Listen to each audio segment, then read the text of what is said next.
Thank you for joining the virtual premiere of Transcendients, Fire and Water.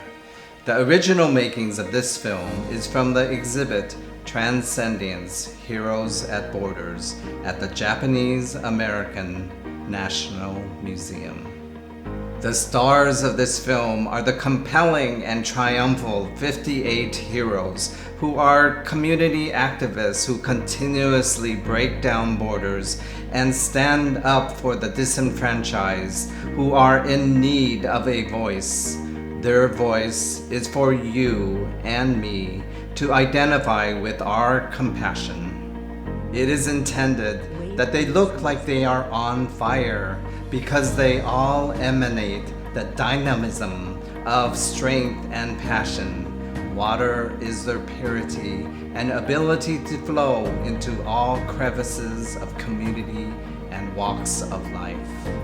Fire is their inner voice, and water is the symbol of their spirit. I thank all these heroes for their participation.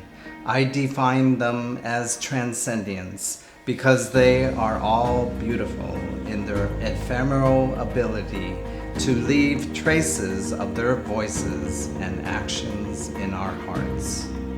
In the making of this film, we captured some speaking, but purposely the background is a murmur to represent the collective voice.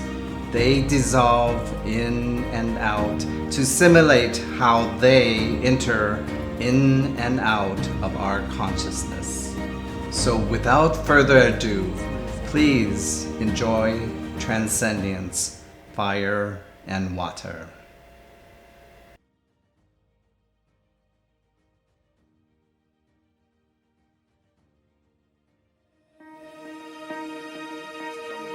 We've got a long way to go yet, but there are strides made every year, albeit whether it's for race or gender or sexual orientation. I think television especially is leading the way and being very progressive. Network, or LEARN. LEARN is a nonprofit community development organization based here in Boyle Heights, and our mission is to bring people together to responsibly revitalize low-income neighborhoods. I'm moving forward with grace and with fight, with grit. May each of you, may all of us see what is with clarity, and may you hold what can be and fight to make it so. I got tired of seeing this happen. And I was wondering, how would you feel if you had no access to healthy food? If every time you walk out your door, you see the ill effects that the present food system have on your neighborhood? And it's just, I wish people would also educate themselves on the matter, not just depend on us, the youth, to save it. Like, it's never too late or too early to dedicate yourself to create a change in the world. And our democracy is a people's democracy. Jump on that too. And it can be as great as a people can be, but it's also as fallible as people are. Our democracy is vitally dependent on people who cherish the ideals of our democracy. All men are created equal. No kinship, and no peace, no kinship, no justice, no kinship, no equality. You go to the margins not to make a difference, because then that's about you. You go to the margins so that the folks at the margins make you different. It's a privilege of my life for 30 years.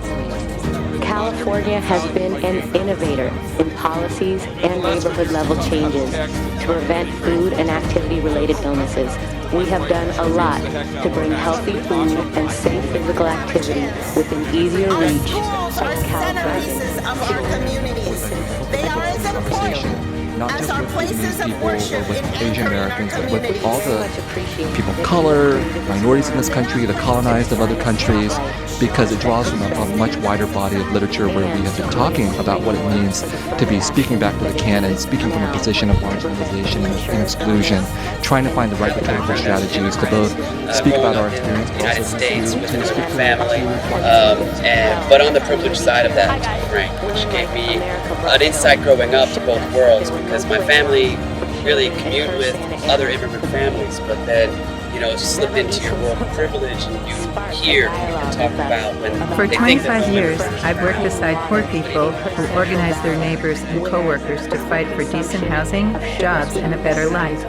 I've seen them light up a room with their intelligence and vision, and then go back to jobs where they push and we're not weight able to remember that what we want to do is actually pretty revolutionary, I think we lose a little bit of our power. And I think that right now, with the state that our country is in and the state that our world is in, people need a sense of power. They need a sense of what action they can be doing. That you're going to fight, that you're going to challenge the norm. When we make the decision to stand up for ourselves, that really, the powers that be, we are discovering a renewed sense of identity and empowerment, compelling us to lend our voices and join others on the front line to protest the inhumane criminalization of today's innocent people. And we will continue to demand no more U.S. concentration camps.